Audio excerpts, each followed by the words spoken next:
the scent of the human female to the point where she becomes irresistible to all human males. She can go to the store, the supermarket checkout, and like, the cashier, the bagger boy, they're all just sniffing her, and they're just all become enamored with her instantly. This could last for days and weeks, where everywhere she goes, everyone just falls in love with her. This bespeaks an extraordinary understanding and control of the humans by the reptilians and other aliens. It means that they have a thorough understanding of our physiology, of our neurology. Barbara Bartley and I always laugh at all these efforts at all these UFO groups. We're going to gain contact with the ETs. We're going to form a UFO group, and we're going to, form a contact group. Well, obviously, from what I've been telling you, that the ETs and the reptilians have already come in contact with us. So it's academic to try to form a group to make contact with the ETs. They've been contacting us. They've been manipulating us.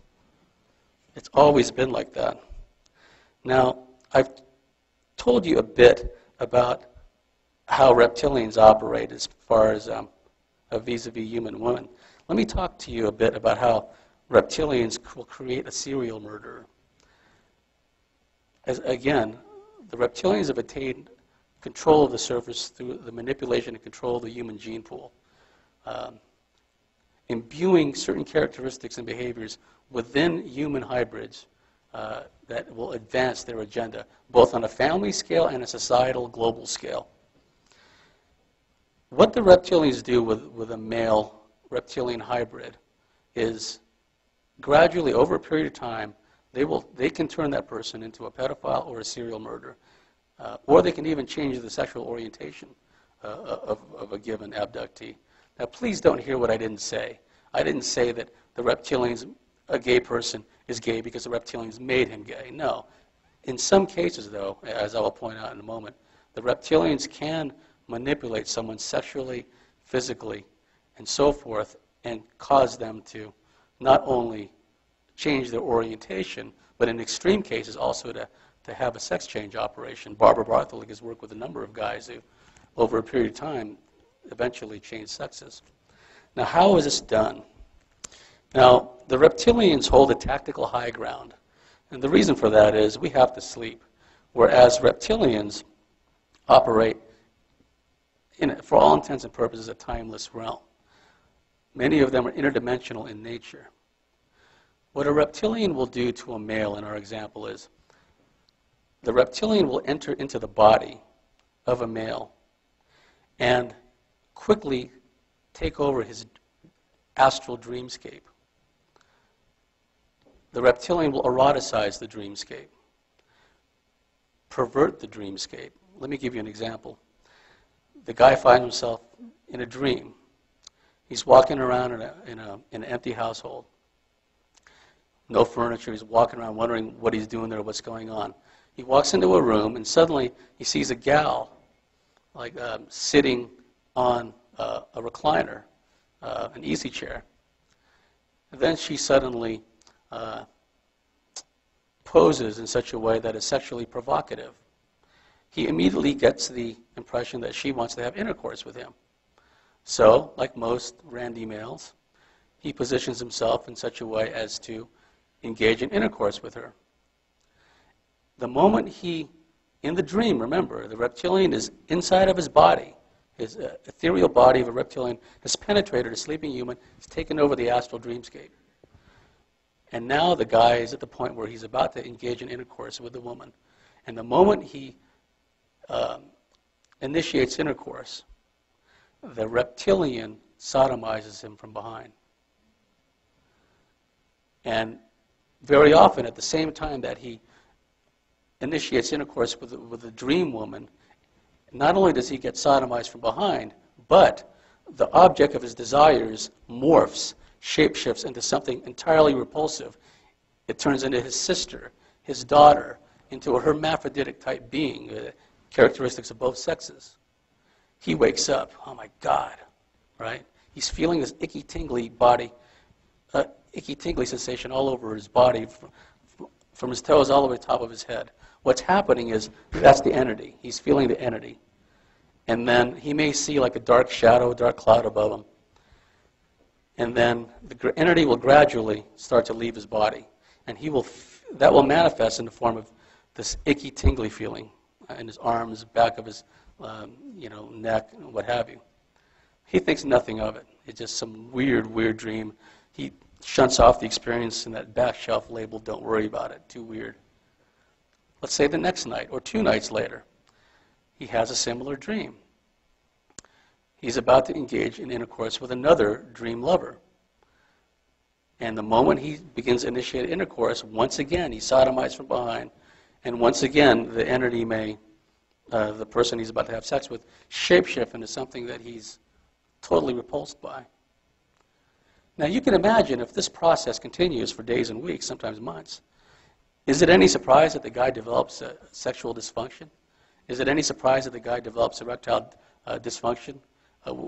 Because in his mind, he's made a cognitive association between heterosexual sex on the one hand and extreme rectal pain on the other, and like all these fears of horror and shame in between. Now, there are variations of this.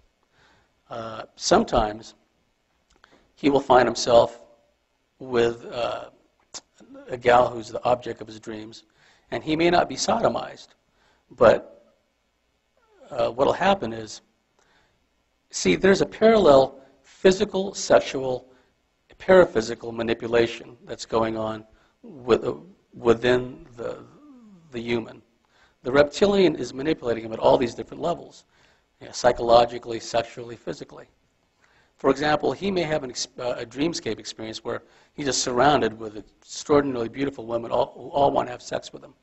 And he'll look down and he's suitably feeling randy. And he may be hugging or caressing a woman.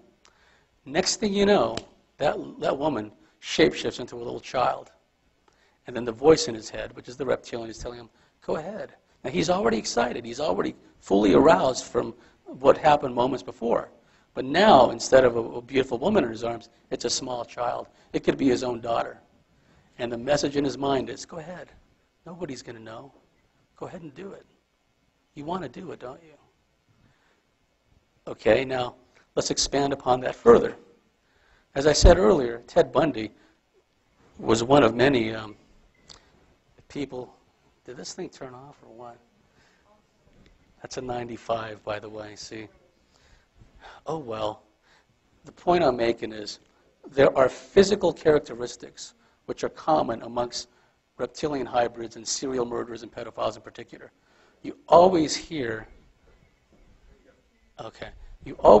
these, oh, shoot, modern technology. You always hear these FBI profilers and these psychologists saying that, oh, serial murderer, there's no way you can tell who they are. They look like everybody else. Complete nonsense. Okay, there are notable physical characteristics. Andre Chikatilo, I think I'm pronouncing his name correctly. Now, take a look at the features, okay? Hooded eyelids, very often a pronounced brow above the eyebrows. High-set cheekbones, very often eyes sunk deep in the eye sockets, okay? Now, who was Andre Chikatilo? Well, he killed upwards of 300 children in Moscow, devoured many of them, okay? Now, I'm running out of time here, but there's something you have to understand. The reptilian overlordship and the reptilian control of the human gene pool makes such horrors as the institutionalized global sex slavery, satanic rituals, what goes on at the Bohemian Grove, so on and so forth. It makes it understandable. Because during these, like satanic rituals, for example, these human reptilian hybrids, they're having intercourse. They're having sex orgies with decapitated bodies and disemboweled bodies laying around. Now, to you or I, that's extraordinarily repulsive and horrifying. But to them, it's exactly the opposite. Reptilian human hybrids and serial killers in particular, they get off on inflicting sadistic pain onto others. It's part of the reptilian concept of human ownership. They get off on inflicting pain. They get off on torturing and killing.